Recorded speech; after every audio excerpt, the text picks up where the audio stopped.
the titanic trio of Haydn, Mozart, and Beethoven, all three of them in and around Vienna, the musical capital of the world in the late 18th century. And Haydn is the underdog of the three. His music is definitely overshadowed by Beethoven and Mozart. So here at the Northbrook Symphony, we give Haydn the spotlight in our concert on the second half. Haydn wrote more than 100 symphonies, and his Symphony number 102 might just be the very greatest of them all, which would then place it in among the greatest symphonies of all time. It is in 4 movements. It opens with this massive sound, the entire orchestra grouped together in these big pillars of sound that start very softly and swell and then recede, as if evoking the vast cosmic space of the universe. And it's answered by this ethereal radiant sound in the strings.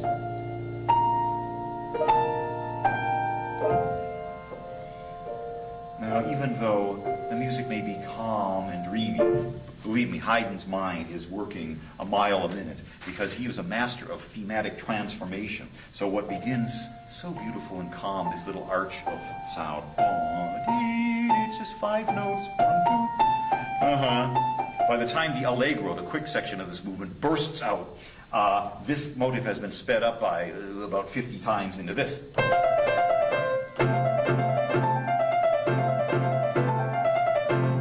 Come a mile a minute in this great opening movement of the symphony. Now the second movement, a gorgeous lyrical slow movement in which Haydn clearly anticipates by about 20 years the glories of the Romantic era, which were down the road. Haydn writes this.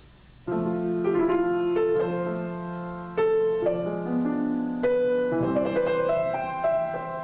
a solo cello underneath.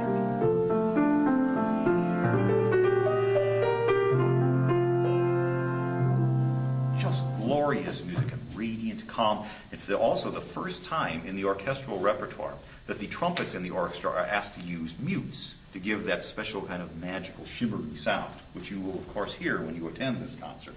We'll demonstrate it, don't worry. I'll have the trumpets play without their mutes and then with their mutes, and you'll hear it.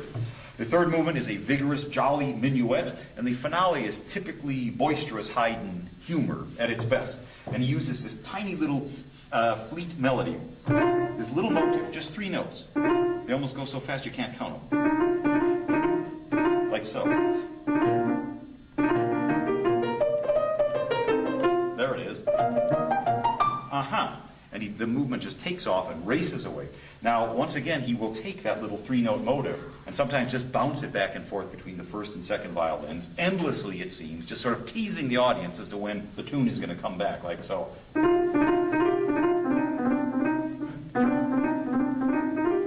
all right. Anytime now. Always having fun at our expense, but no, it's really very, very enjoyable. Then he will take another 3-note motive. Bum, bum, bum. These 3 rising notes. Near the end of the symphony, he begins to play with those and sort of deconstruct them.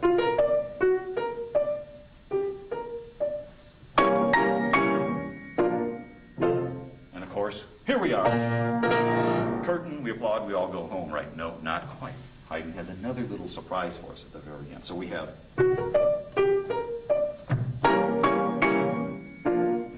this.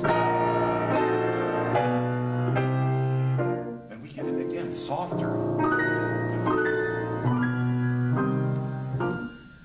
This darkness that overcomes the music, right as it's about to end in this most uproarious style. Why is that darkness there? I think it's there to sort of tie things together at the very end of the symphony with the very beginning, with that cosmic, vast introduction.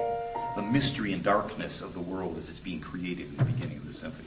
It is an absolute masterful piece.